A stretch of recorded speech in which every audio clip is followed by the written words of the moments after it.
Yan mga idol, magtitinda ako, makakabili na kami ng asin at saka ginisa mix para sumarap-sarap yung aming yung pang sawag-basaw ulam.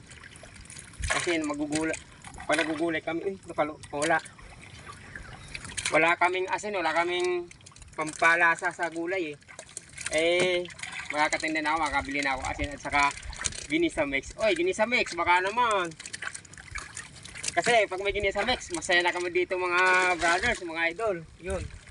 At saka, wala. At saka asukar at saka kape. Yun. Okay na kami, masaya na kami dito. Kahit na gayon lang.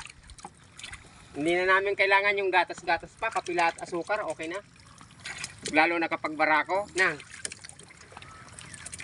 Buo ng umaga namin mga brothers.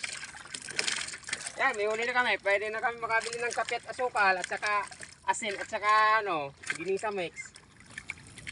Yun mga brother.